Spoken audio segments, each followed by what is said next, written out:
This is the Making Waves Mindset Show with your hosts, Richard Biase and Dave Moskowitz. Learn from our journey as we share the ups and downs of being your own boss. The nails on the floor. Well, welcome everyone to another fine edition of the Making Waves Mindset Show. Yes. Where we dream bigger, take action, make waves. You got it. You got it. Thanks for subscribing. If you haven't, please make sure to hit those subscribe buttons on all the platforms that we're out. Absolutely. And if you're enjoying it, please share it. And also, if you didn't enjoy the episode, share it anyways. Absolutely. Someone else might want to hear it.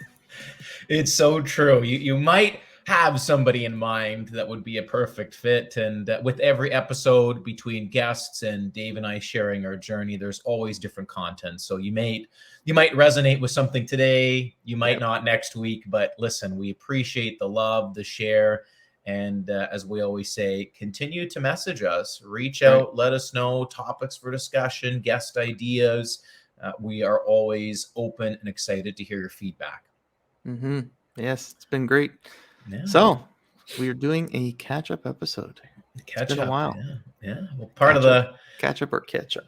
Catch-up. Yeah. Depending where you're from. Part of the Making Waves community is sharing in our own personal journey outside of, Dave and I bringing on guests. And if it's your first time listening, this is where we talk about leaving the 9-to-5, setting yourself up for success, mental grit, toughness, health, wellness, leadership, and all that stuff that comes with being an entrepreneur. And it's time to focus on us two. It's time for us to share what's been going on. That's right. Where do we start? Who wants to go first? Well, go ahead. You kick it off, and I'll come in the end. All right. Well, we'll start with the big exciting news. Yes. Part of the love, Dave, that I have of being free from the golden handcuffs of pushing the cruiser around the country is, being able to make decisions on my own and not having to be dictated and told what to do every day, but you are really in charge of your own destiny. You have the freedom and the ability to see the results that you put into something become something, and you can be proud of the work that you did. But more importantly, you can continue to grow businesses, vertically integrate businesses, and expand your network and knowledge base. And I'm excited to announce that my wife and I have purchased a franchise. I know Dave just purchased one not too long ago, and I wouldn't say it was because Dave purchased a franchise. We purchased a franchise. It just happened to be a very fitting product into growing our net worth, growing our wealth, growing our network, and learning with so many incredible people. And this particular business is in the restoration industry that deals with fire, water damage, mold, and biohazard. The world is open to so many things in that industry. And that's what we've been working on the last few months. It's a lot of work. It's very exciting. But that's the best part about being an entrepreneur. Being your own boss is now I can continue to grow and hire and find incredible people to be part of our family, not to be joining us to be dictated around like, so many corporate jobs are, unfortunately, in the world. And that owning the franchise is probably one of the biggest things that I'm enjoying, is trying to find those people now. Because I don't want to take away from what you're doing, but in my journey right now, we're hiring for a general manager. So meeting those people and trying to bring in the right type of person that's going to align with my values, align with the franchise values, align with the work ethics that I expect, the work ethics that the franchisors expect, right? All those things, and being able to find those people who are going to partner with us rather than, understand that you are going to be working for somebody. Eventually you're going to be hiring employees, and those employees are going to be working for you as your business, but they're going to be partnering with you in a different type of atmosphere. And that atmosphere is to grow your business and hopefully become a multi-franchise owner, right? Yeah. And finding those people to come to your journey and join you on those journeys and help grow the business from ground up. And that's an exciting thing. And that's what I find is very exciting about this, is finding those right people to fit into that, square peg slot, and Mm-hmm. finding the perfect person, or, as perfect as can be, Yeah. but to work with you instead of working for you. Yeah. And that's Totally. the biggest thing. And, I take a lot from all the businesses that I've worked for before, all the different companies I worked for before, and I take a little from everyone, and I say, okay, this is how I'm going to treat my employees. This is what I'm going to do to encourage them to grow, and encourage them to flourish, and encourage them to want to be a part of this organization, and take the bad things and say to myself, I'm never going to do this to this employee. I'm never going to do that to that employee. And I'm going to make sure those employees hold me accountable to everything I say. Dave, to your point with that, in our policing days, you have rank and structure. And for those who are not familiar with policing, there's rank and structure for a reason. It's paramilitary. But we often, in my experience, would come across people because of the ranking on their shoulder, would have to constantly bully and remind people of their position. And that's not leadership. Leadership is the ability for you to grow and foster, Dave, like you're saying, those employees to be incredible people, to push them and show them the strengths they have, and to develop their character, their mindset, into so much more. And that is what leadership is, because they know automatically and naturally you are the boss. Mhm. You're the person running, but you're providing them the safe environment to grow. And I'm not saying safe environment like a safe space, but a comfortable and rewarding experience to boost the confidence and discipline to be successful. Mhm. And like you, Dave, it's taking those different experiences from all the opportunities I've had, and now I get to bring that into a whole new world. It's a multi-million, if not $1 billion industry.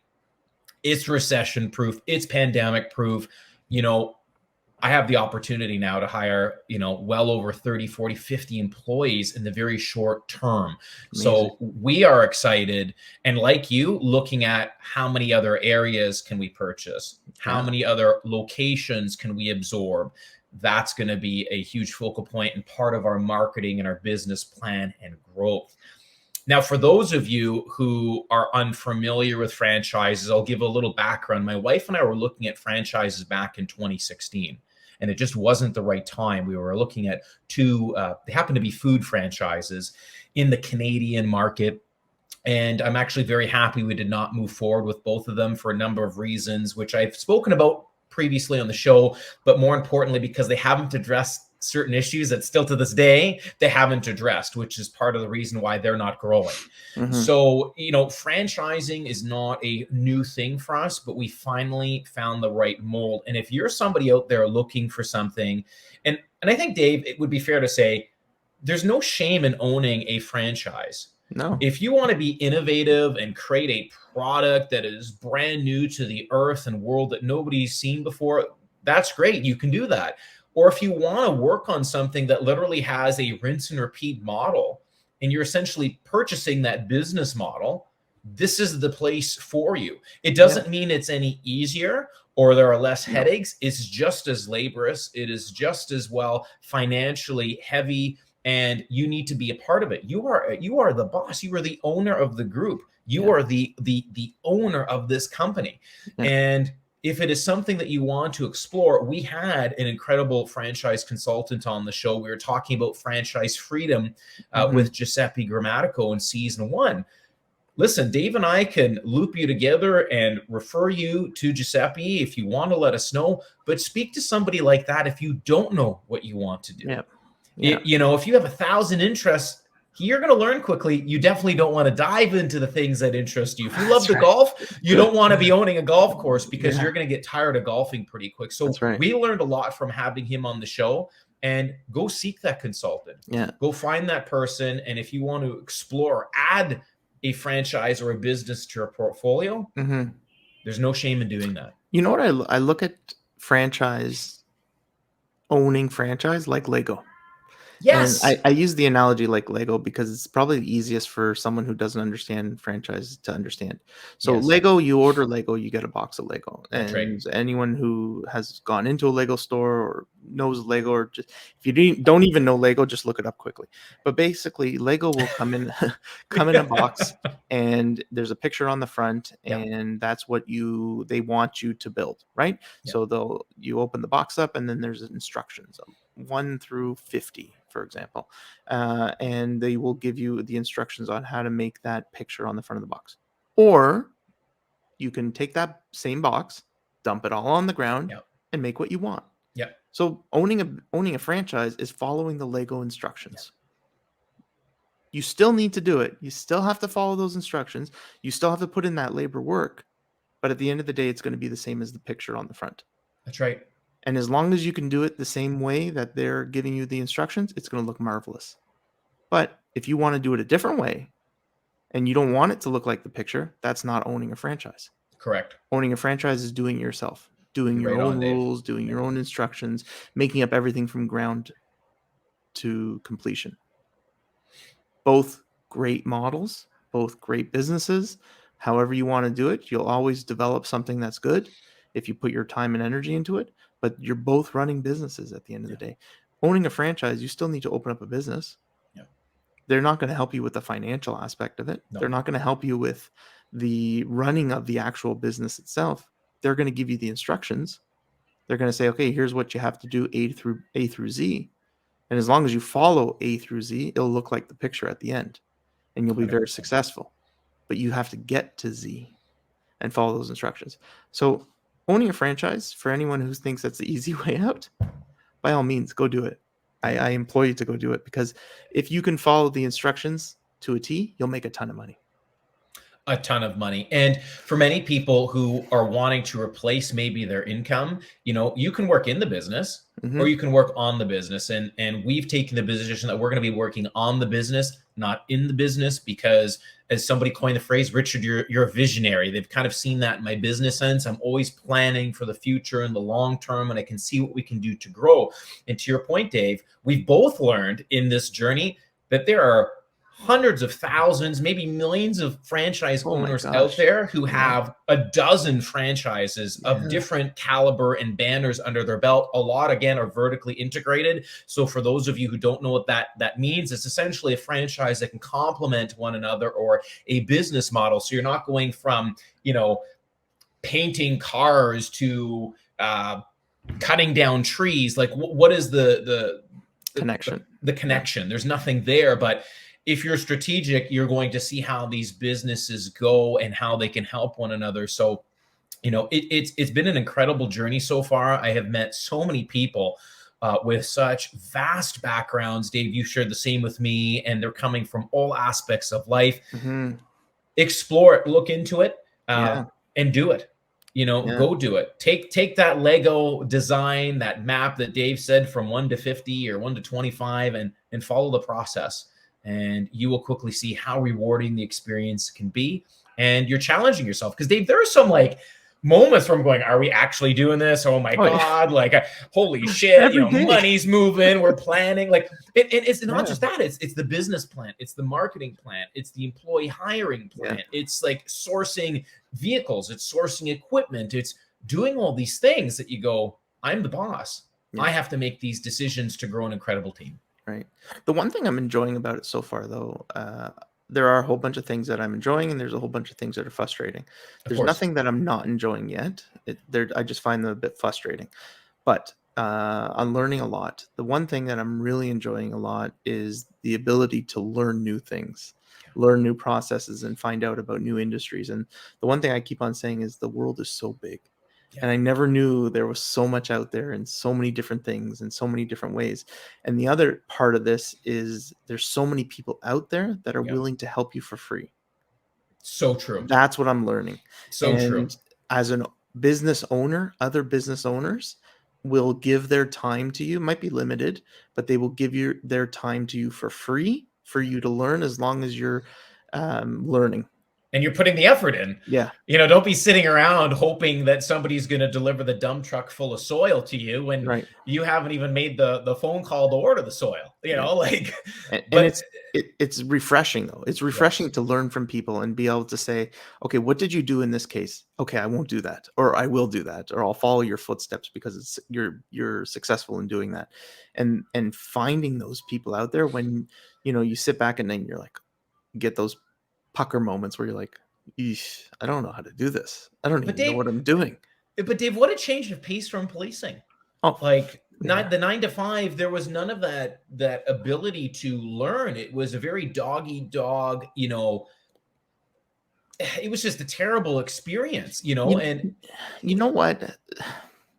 I'm a bit torn because okay, a lot of the things that we learned, and I don't want to say that it was the worst experience ever, because a lot of the things that we learned is helping me today.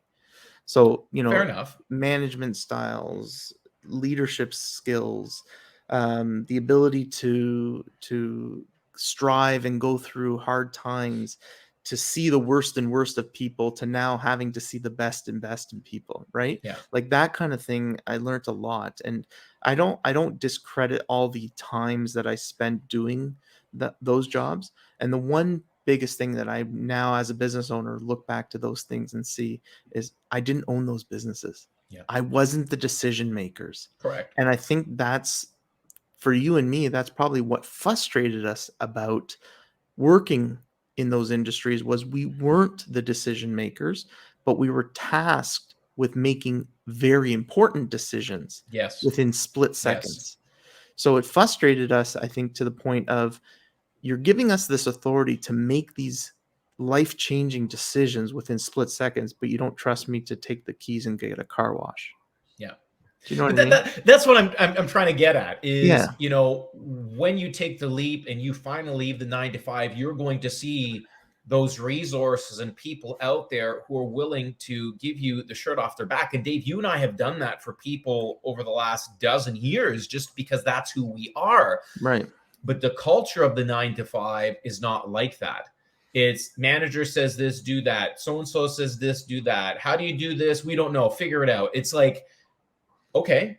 Yeah. Here we're on the other side, and the support is tremendous. Oh, yeah. And I think maybe that's the encouraging, avenue I want to have our listeners and followers understand, is that when you make this leap, yeah, it's going to be effing scary, but understand that there are people there willing to guide, mentor, and support you. And, we're not going to say they're going to hold your hand, kind of like my dump truck analogy. Yeah. But when they see the effort going in, they're willing to sit down, grab a coffee, grab a lunch, get on a video call and support you. And we've seen that. We've already seen that from people who are so far ahead of us in so many aspects of business, and are where we are right now, willing to leverage that knowledge. Yeah. So it can be done. It's not a lonely journey when you get to the other side. No. And, the whole analogy of it's lonely at the top, it's not. It's not, no. Because we're far from the top, and the top is like, in this industry's, like, the top is far, far, far away. Yeah. So it's not lonely in our businesses, and you'll never feel like that too, because you said, there's a lot of people out there willing to give their time for free. Yeah, it's been great. It's been great. So we'll keep everyone updated on the journey and the process. For us, that vertical integration point was because we're real estate investors, and so you have a flood in your property, you have a God forbid a fire or something happens, you at least have the resources that extend so far on the olive branch that you can rely upon so many incredible people and work with like-minded people in the industry. So we're excited. There'll be more to share in the future as we go from there. And actually, to tie in with real estate, we should go back. Yeah. So let's talk about the real estate market right now in the world, North America. What a mess. What a mess right now. What a mess. So and I'm not an expert on it, so I definitely don't want to say that I'm an expert, but from outside looking in, it's a mess. It's a mess. And I think, this is the caveat. A lot of people are getting their information from the news, a big trusted symbol in the sky, you have to think for yourself. The market in Ontario is still very strong. It's an incredible market. Real estate, again, is one of those assets that continues to climb. It may dip a little, go back, but it is still so strong. And dropping like 3-4% may seem like the world's ending. It has caused panic for so many people in Ontario and Canada. Oh, yeah. Yet in reality, your property is still more than it was a year ago. That's right. But we're not connecting those dots. So what's happening is there's been a cooling off. People are now renting. There are bidding wars for renting apartments and places and homes, but nobody's taking advantage of the assets out there except for the people with the capital in their pocket, the smart investors, and those in real estate investing. And for those of you who are glued to the telesignals in the sky, my God, unplug yourself and think for yourself. When markets slow like this is your time to get in. Yeah. Now, to tie into one of our flips, so we shared a few episodes back that we had completed our first flip. We had partnered with somebody, and this property actually has been on the market for a little while. We didn't get the price point we were looking for. We had issues with tradespeople coming in, but that's the nature of the business. It is what it is.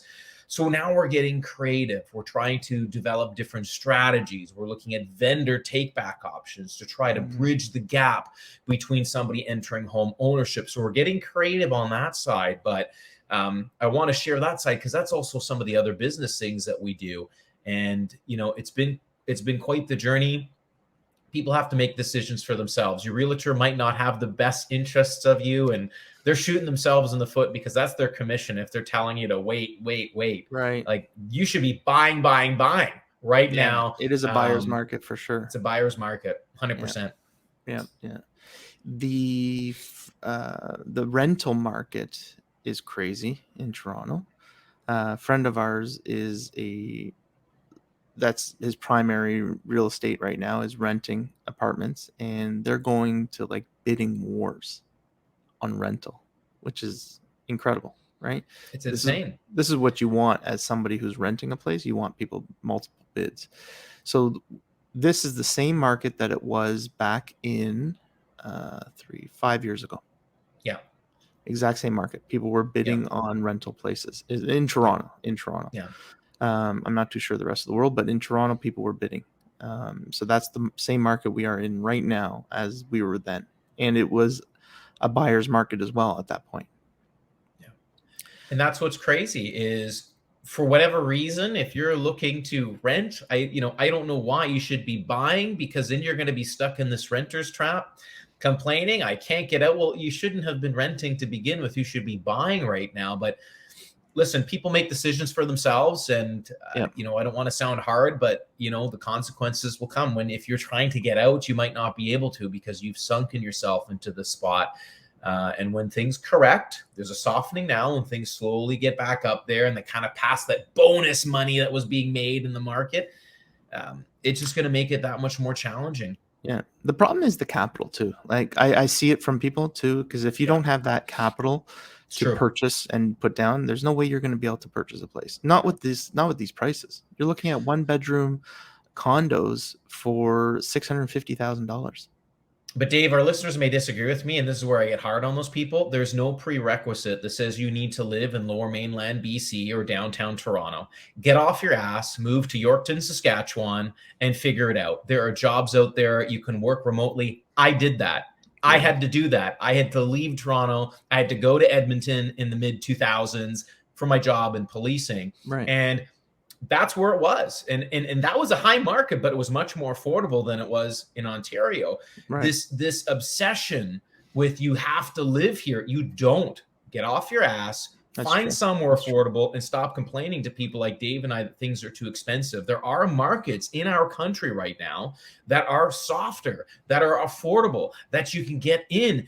You can work remotely. This seems to have opened up the last 2 years, and there are job opportunities all over the place. Just people don't want to make change because it's too much work. I can't see my friends. Listen, man, like you might not have the same friends you do in 5 years. Yeah. So listen, that's my opinion. I did it. That's fair. That's a fair comment. Yeah. That's a fair comment. Sometimes we look at Toronto as being the pinnacle of Canada and the only place to work, but Yeah, you're definitely right. There's places in British Columbia you can move that are a different type of market. There's, like you said, Saskatchewan, and there's a whole bunch of Maritimes. Lots of yeah, the people moving to Marit. the Maritimes. Yeah. Yeah, my actual the husband and wife or boyfriend girlfriend, I can't remember if they're married or not, but my tattoo artist, and they moved. They decided, Toronto's too expensive for them. They could create a great living out in Nova Scotia, Good and they for picked them. up and they bought a house in Nova Scotia. They're Good for renovating them. it. They built a space inside their home as a studio, and they're making the same money that they were making here With out half the expenses. yeah, Yeah. and they're loving it. They're loving Yeah. it. The Maritime Heart, and if anybody's not visited the Maritimes, you got to go out. Oh, beautiful, beautiful. Between Prince Edward Island and Nova Scotia, like Yeah. my gosh, the seafood, the hospitality, the scenery, Yeah, is beautiful. to me, a lot of the reasons why I prefer Toronto per se would be the weather. Of As course, bad as the weather is in Toronto, I'm not a cold guy anymore. the winters are harsh in the Maritimes. I hate the winter. Yeah. I hate the winter. So Yeah. pushing to go out east would not be my push. I would actually rather go out west. Of course. Go towards Vancouver. I'll take some of the rain more than the winter. You and me both there. It's beautiful. Yeah. I used to work and live out there. For those who are first time listeners, so I'm very familiar. Like Dave. Dave's traveled quite a bit out there. It's beautiful. Yeah, it's beautiful. Gorgeous. It's beautiful. It's gorgeous. But yeah, it's at the end of the day, you got to choose what path you're going to be on and where you're going to enjoy yourself and spend your money. But just like you said, you have the ability to, if you're starting out in an industry, look where you can afford, right? Don't if you're looking at building wealth, right? And I think that's the aspect. But Dave, I think the whole mission of our show is you should be looking to build wealth, because as we keep saying, what are our school systems not teaching people? Money. What are our parents not teaching our own children?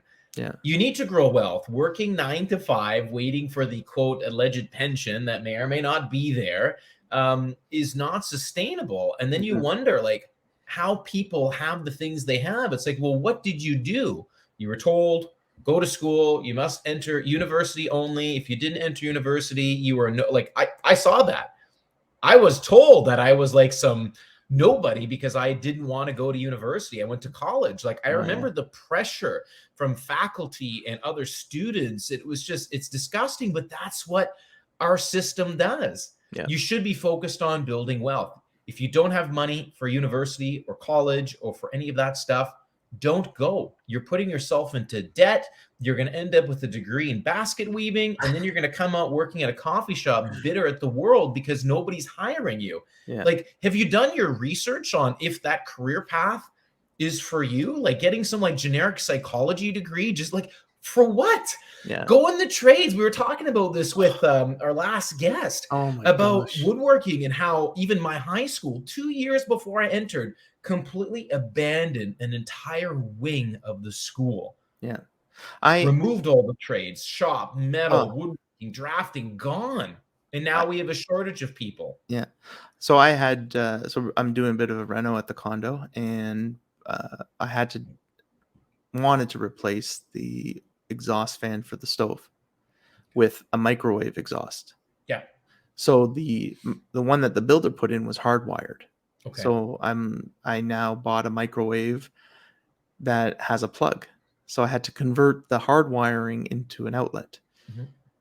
Called a friend of mine who's in real estate, said, do you have an electrician? No, I don't have an electrician. Okay. Called another friend of mine who's a plumber. Hey, do you know an electrician? Nope, don't know an electrician. Called a friend of mine who's a carpenter. Do you know an electrician? Don't have a reliable one. Okay. See, keyword, reliable one. Yeah. If they are around in the trades, they're not even reliable. That's right. That's what happened with their real estate flip. Yep. Sorry, Dave. Called a group of friends of mine who are in various industries. Said, hey, who has an electrician? Nobody. No one.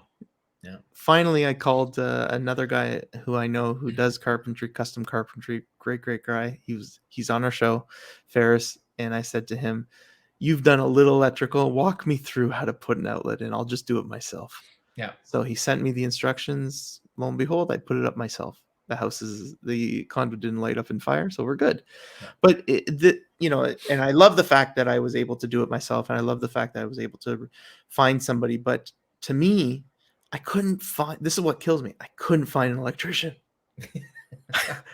If it was a bigger job, how would I have gotten an electrician? Of course, yeah. Obviously, I would have eventually gone to Google and found somebody who I didn't know and had taken a gamble on finding an electrician online and gone through that, which it would have cost me. I bet you that to install that outlet cost me $23 to purchase the outlet, and then my time took me 30 minutes out of my time.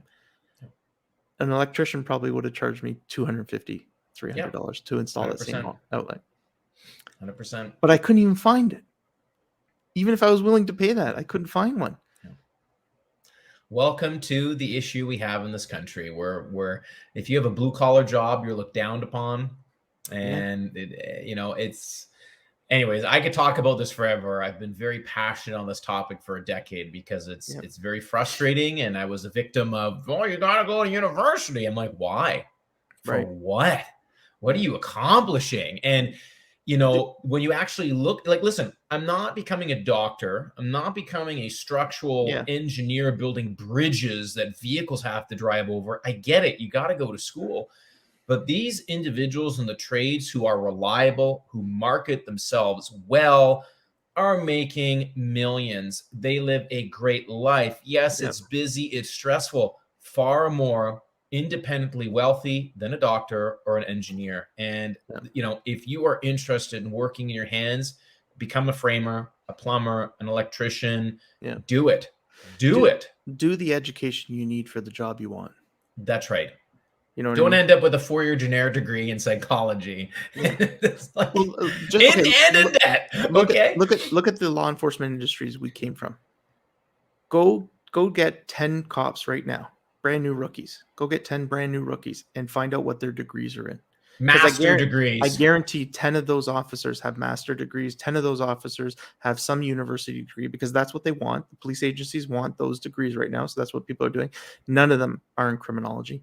Maybe one, maybe two are in criminology. Maybe one or two might have in psychology, which are relevant to the industry. They are. But what's the I rest? wouldn't say a necessity. But relevant because we are definitely dealing with a larger cross section of mental health issues, whereas those degrees would definitely be of significance when you're dealing with people on the road. So it's important. But what are the rest? Probably a BA. In some like you said, basket weaving. Money, Dave. Yeah, all a waste of money. They are professional students who have master degrees and will never ever use any aspect of that. And I will be, again, controversial here.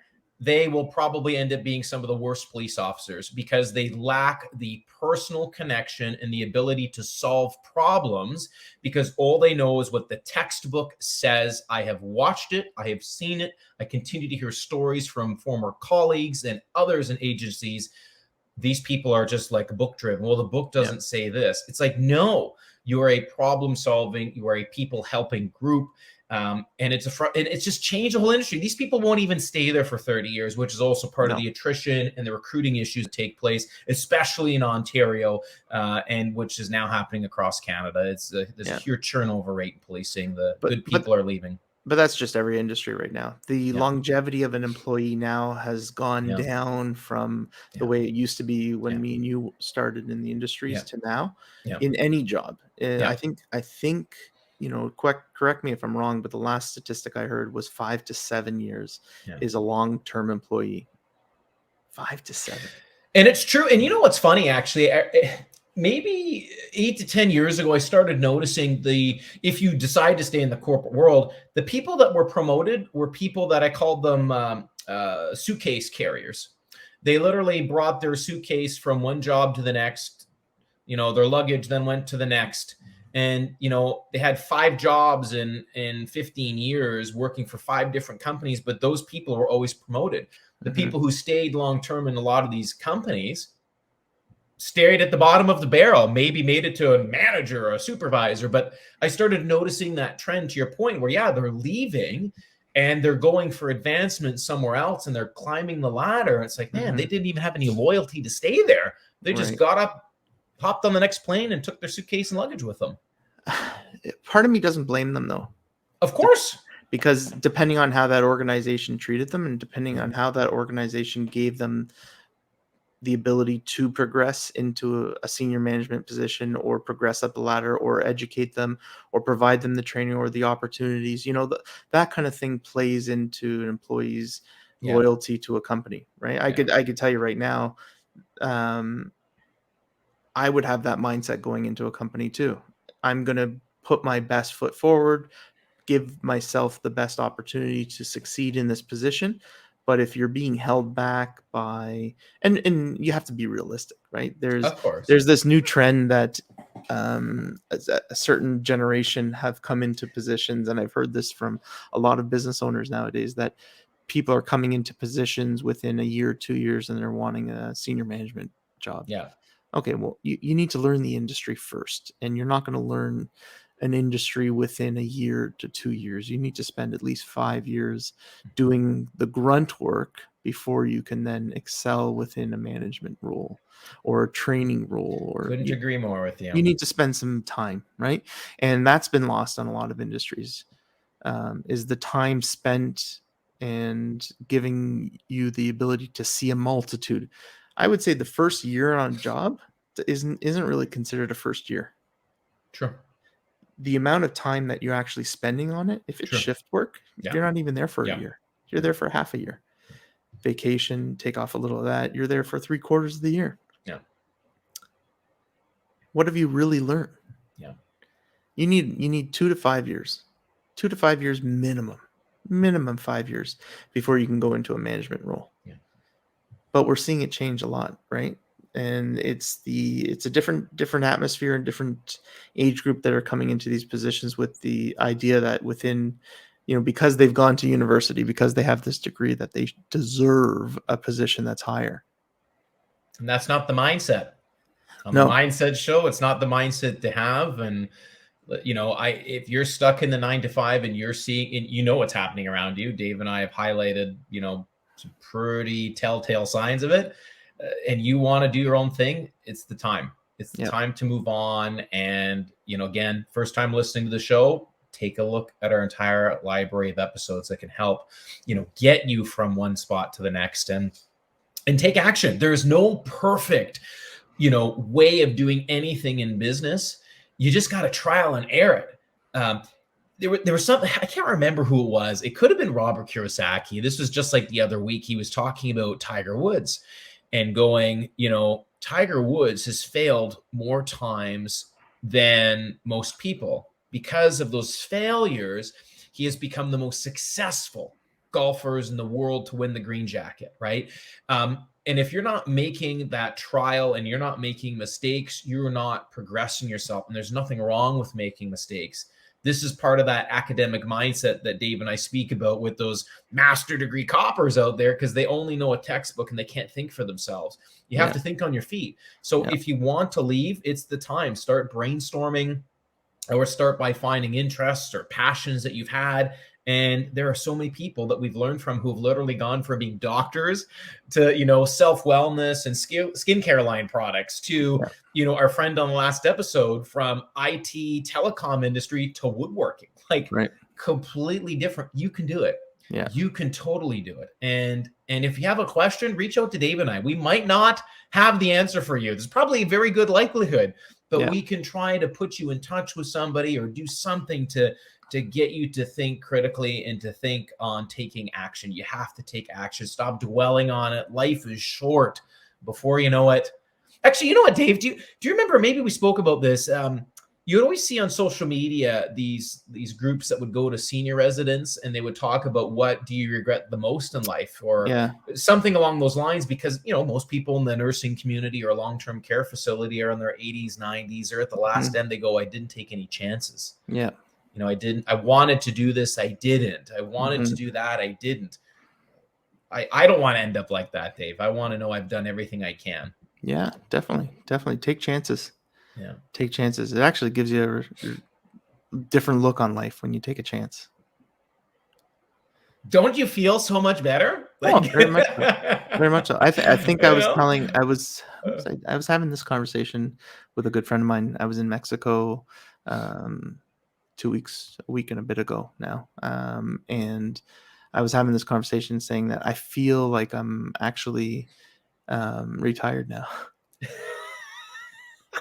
Because I wake up leisurely. I go to I go work out, take my time, go for nice walks with the dog, coffee, you're focused. See, but now you're focused because you have a goal, right? And you're taking those instrumental 1% steps a day at building good habits, discipline, but you're focusing on your mental health, your wellness, family life, business, and pleasure. Like, for those of you who don't understand, when I mentioned at the beginning of the show that freedom, it's like we can work from anywhere in the world because we have found business opportunities and like-minded people to support the ability of us working remotely.